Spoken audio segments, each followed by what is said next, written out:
Voltamos a apresentar Esporte Acontece.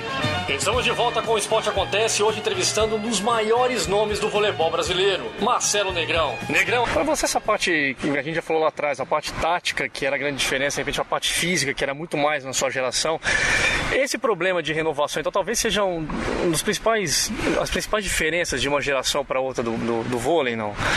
Na minha época o jogador, ele tinha que ser um cara, vamos dizer assim, tinha que ter um físico bom para aguentar jogar, tinha que ser um cara bom tecnicamente também, porque você imagina, você jogando 3 horas, o time adversário já começa a te marcar, já sabe aonde você vai atacar. Exato. Já sabe aonde a bola vai, o jogador de meio, que é o principal responsável pelo bloqueio, já sabe aonde o levantador vai estar jogando a bola, já passa dicas para os laterais aonde o atacante ataca. Quer dizer, são várias horas de jogo no mesmo time, ali se acaba matando todas as jogadas. Então tinham que ser jogadores realmente bons, jogadores inesperados, onde você davam cortadas, se você fala agora ele vai cortar aqui, não, o cara cortava do outro lado. Hoje em dia tudo é ponto, né? Exatamente. Toca na rede, ponto, bola bateu pra fora, ponto, bola, enfim, tudo é ponto. Aí em 99, 2000 aí muda essa questão que por ser tudo é ponto, porque antigamente era essa questão que a gente falou das vantagens, até 15, daí durava horas o jogo, era um jogo bastante estudado, até mais do que é hoje na questão, mais do que é hoje, porque hoje tem que fazer girar. Essa que é, até mais hoje, do que isso mesmo, hoje tem que fazer girar, hoje a bola tem que ir pro chão, tem que fazer um ponto de bloqueio, porque tudo é ponto, né? Se fizer um ace, é ponto, antigamente também era ponto. Você botava na rede pra forçar um saque, tudo bem, né? Tem a vantagem. Isso, mas hoje a bola bate na rede no saque, tá valendo o jogo. Antigamente não existia isso. Exatamente. Tem o líbero, antigamente não existia o líbero. Né? Antigamente tinha que sacar de uma zona só. Hoje é liberado todos os lados da quadra, você pode sacar.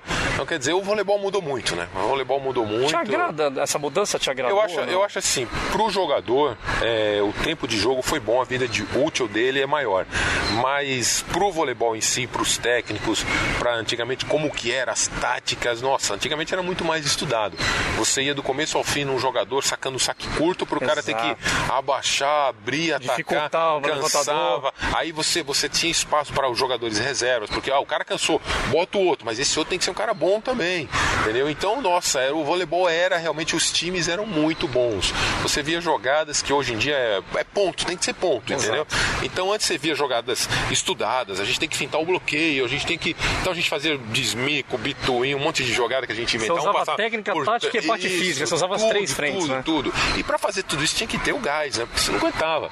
E hoje em dia, isso que eu te falei, bola alta aqui, bola chutada ali, bola no meio, pronto. É muito individual, né? Muito individual. Botou a bola no chão, eu lembro que num jogo na Itália, inclusive, eu fui pro Guinness Book com isso daí, foram 74 bolas numa única partida.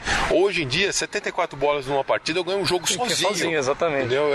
E antes foi ali uma partida só, e foi 5 sets. Então imagina quantas mais eu não ataquei, quantas eu não errei. Sei lá, você subia pouco, né? 3 metros é pouco, você subia pouco. Eu atacava bem. Sensacional. Daria pra prever um jogo hoje da seleção de 92 contra uma seleção de 2004, com toda essa diferença?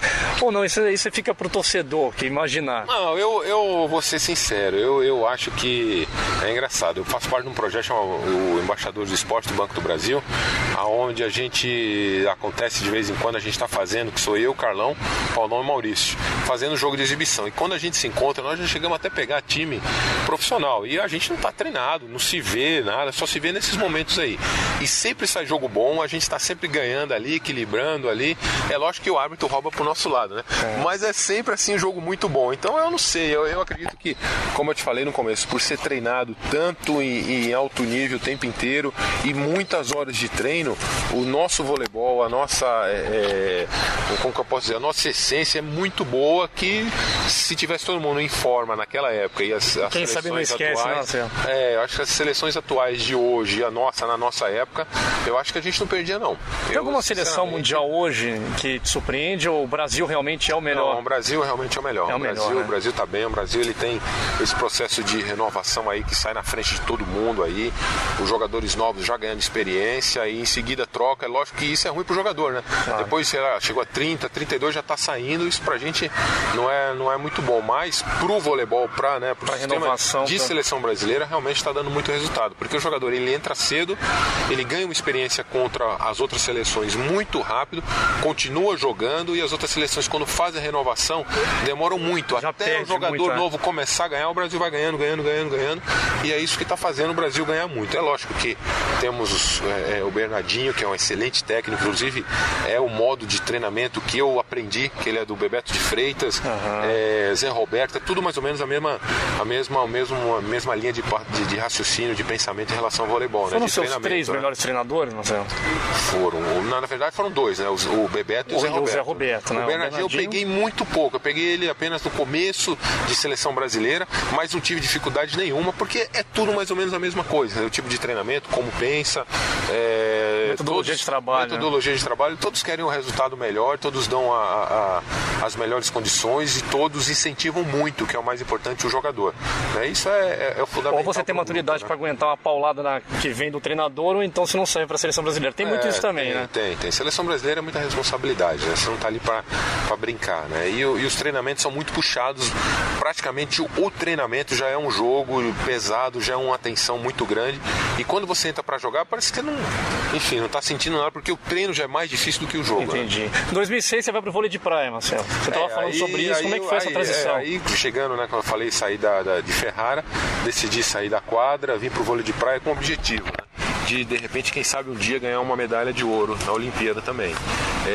Me espelhando muito no Kirali, que é um americano, que ele foi o único até hoje que ganhou uma medalha de ouro na praia, quer dizer, 2 na quadra e 1 na praia, né? E ele ganhou, se não me engano, com 40 anos. Então era um cara que, você vê que o vôlei de praia realmente dá essa condição do jogador ter mais anos de vida, né? Por amar muito o esporte também e não me ver ainda parando, eu falei, bom, então acho que a hora é essa de ir pro vôlei de praia, né? Ficar mais perto da família, depois em seguida veio o meu segundo filho também. Entendi. Então eu falei, agora é a hora de eu estar realmente, o vôlei de praia te proporciona isso, mais tempo com a família, né? Então eu falei, agora eu vou pro vôlei de praia. E tava jogando até agora, 2010, aí, o começo é sempre muito difícil, muitas dores, mas dores no pé, não pelas contusões, pela musculatura, que é totalmente diferente. Né? Sol, areia, vento, jogar no chão em desnível, ter que saltar, se equilibrar para saltar, nossa, o corpo sofre uma mudança muito grande. Então foi um ano assim, o começo muito complicado nisso daí, mas depois veio o Challenger, que eu fui campeão do Challenger, então a minha carreira começou a deslanchar. Aí eu tive um problema que não eu, né? Muita gente aí, acho que o mundo inteiro, que foi essa bomba aí que aconteceu na economia, né, mundial. Exato. E aí eu perdi alguns patrocinadores e aí venho batalhando atrás, que é uma coisa muito difícil de arrumar, é o tal do patrocínio no Brasil, não né? Tenha dúvida. Meu Deus do céu, é uma coisa que mais desestimula qualquer atleta, né? E foi o que aconteceu comigo, tá acontecendo até hoje, vou em busca ainda, tento marcar algumas reuniões para conseguir patrocínio, mas é muito difícil. O brasileiro ainda, o empresário, ainda não tem a noção, tudo acontece assim, sempre muito em cima dos eventos. Então, quando tiver a Olimpíada aqui, um ano antes, o pessoal vai e patrocina algum atleta para que ele ganhe e vai aparecer, né, com a minha marca. Mas antes o pessoal não patrocina. Então, o atleta hoje, ele sofre muito isso daí.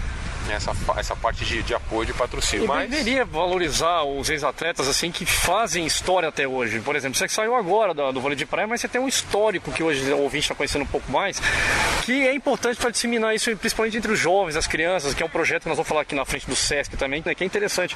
Agora, em 2009, quem estiver ouvindo o programa e quiser patrocinar tem que entender isso.